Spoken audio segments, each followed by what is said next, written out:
Кабатлана ала языларда. Шагыйр, прозаик, түгел телле тәрҗемәче, публицист, үтә үзенчәлекле җырлар авторы Нияз Акмалны искә алу чарасы нәкъ шулай исемләнгән иде. Хатирәләр кичәсеннән Мөршидә Җихан репортажы. Шалла шәһәр үзәк китапханәсендә бүген зур чара. Безнең якташ шагыйребез, оста прозаик кайме Нияз Акмалны искә алабыз. Без борынгы түгел, без бүгенге галимнәрдән ләкин сер каша. Бөтен илгә урта белем керттек. Акыл ягы калды уртача. Шагыйр миссиясе турында фәлсәфи уйланулар Нияз Акмал иҗатында билгеле бер урын алып тора дип билгеләп үтте хәтер кичәсенә җыелган замандашлары. Миңа калса аның үз үслүбе, үз стиле, аның Нияз абыйның шигырын бутап, бу мөдәррис әгъләмнеке үзенеке, Зөлфәт абыйныкы үзенеке, Нияз абыйның да шигырьләре үзенеке. Менә шундый менә дигән шагыйр менә дигән шәхс иде. Кеше әсәрләрен камилләштерүче мөхәррир дә була. Мөхәммәд Мәгдиев, Әмирхан Яники кебек язучылар иҗатында да Нияз Акмал өлешенең барлыгын күпләр белә. Әдәбиятта үз иҗаты учак җыентыгына тупланып дерли башлаган иде. Ул учактан күпме җаннарны җылыткан җырлар туды.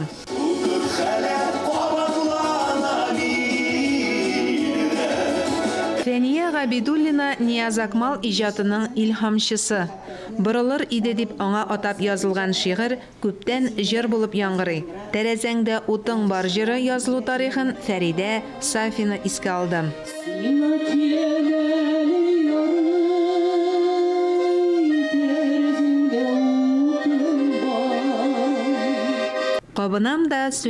Кабынам да сүнәм дип яза Нияз Акмал үз язмышын юрап. Язучы кешенең, шагыйр кешенең, гомумән иҗат кешесенең тылы нык булырга тиеш. Әгәр дә тылы нык булмаса, ул абынмый калмый. Ул абына. Аның чөнки тулы түгел, җаны тулы түгел, тияктан таланган, бияктан таланган һәм ул үзенә менә ниндидер юату изли. Менә Нияз да менә шулай итеп көчле гаилә кора алмады. Менә миңа бик кызганыч. Әгәр дә аңа гел ярдәм итеп тора торган, аны бер вакытта да ташламый торган, ышанычлы дигән менә трек дип сөйләшәбез бит. Менә шундый трек булган булса, безнең Нияз әле яза ала иде. Нияз әлбәттә искиткеч талантлы кеше иде. Талантлы шагыйр тормышта бәхетле булуның да мәгънәсен үзенчә аңлата. Мин бәхетле шагыйр. Мин Саҗда Сөләймановның китаплары белән очрашканым бар.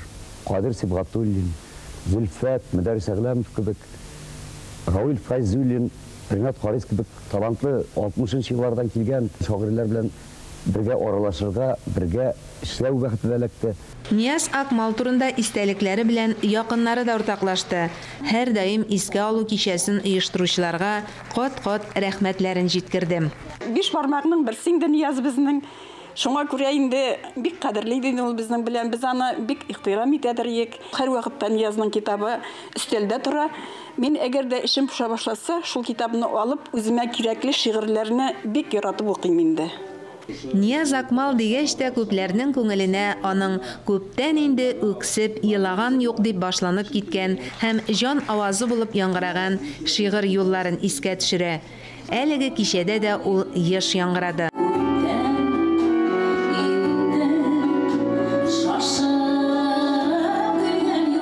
Мөршидә Җихан, Ирек Хәмидуллин, Татарстан яңалыклары.